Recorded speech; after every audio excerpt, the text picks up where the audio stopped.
Depuis quelque temps, on apprend des nouveaux mots, des mots qu'on n'était pas habitué à prononcer, et entre autres un qu'on emploie assez souvent maintenant, en présentiel.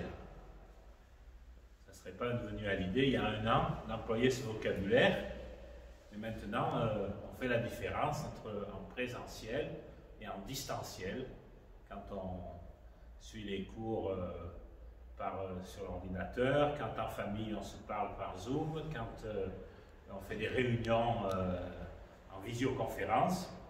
Voilà, c'est devenu un peu notre quotidien alors que ça ne l'était pas.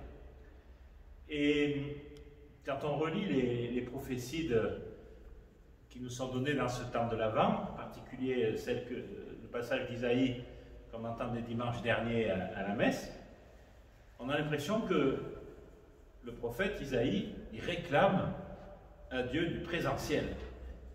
Tu nous as caché ton visage. Ah, si tu déchirais les cieux, si tu descendais. Vraiment, Isaïe, comme les prophètes, demande à Dieu d'être présent. Et ce cri des prophètes qui veut voir Dieu, ils veulent voir Dieu, eh bien il va être exaucé, ce souhait des prophètes, il va être exaucé à Noël. À Noël, enfin, on va voir Dieu. Dieu va prendre un visage humain, Dieu va venir s'incarner, Dieu va prendre chair dans notre nature humaine. C'est le mystère de l'incarnation que nous célébrons à Noël. Mais vous allez me dire, oui d'accord, à Noël Jésus s'est incarné, mais depuis l'ascension, on ne le voit plus. On ne fait pas partie, on n'a pas eu la chance d'être parmi les personnes qui, pendant cette trentaine d'années, ont pu voir Dieu en Jésus. Eh bien non, depuis l'ascension, il est toujours présent.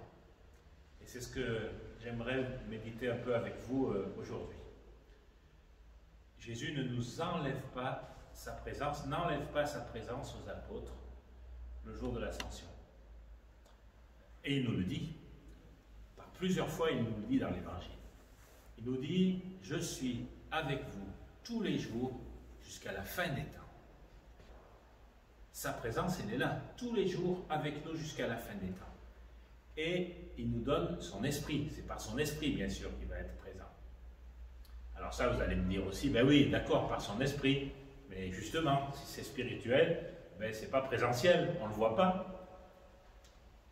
Alors justement, il va nous donner des signes de sa présence et il va se montrer, on va pouvoir le voir de trois manières.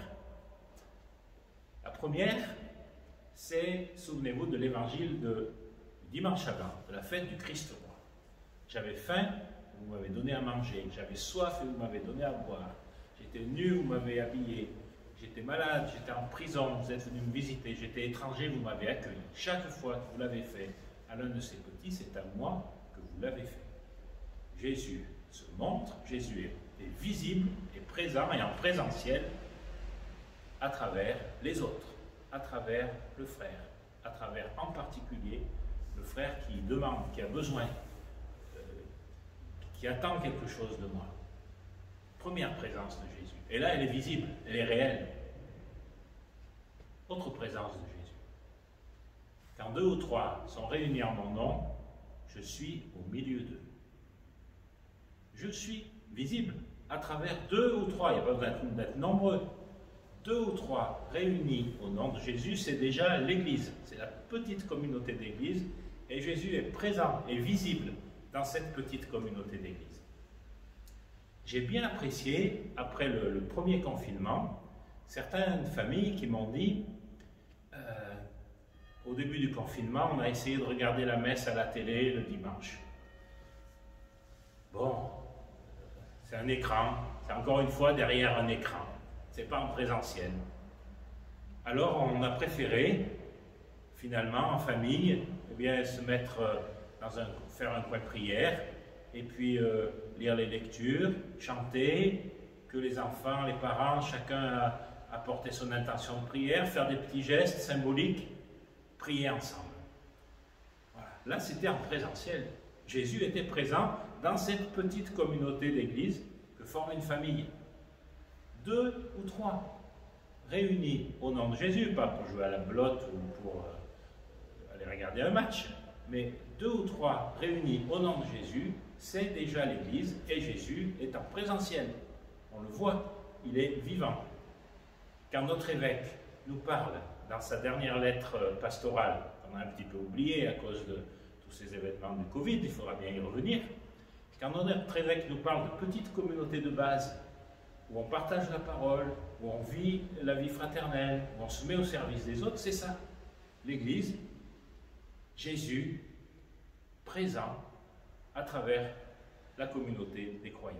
Et bien sûr, Jésus est visible et en présentiel lorsqu'il se donne à nous dans l'Eucharistie.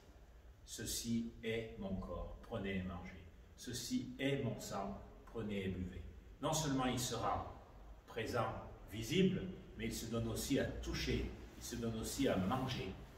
C'est-à-dire que il vient en nous comme d'une certaine manière, il est venu à l'Annonciation, à Noël, et qu'il a pris chair en Marie. Et bien chaque fois que nous communions, et bien il vient prendre chair en nous.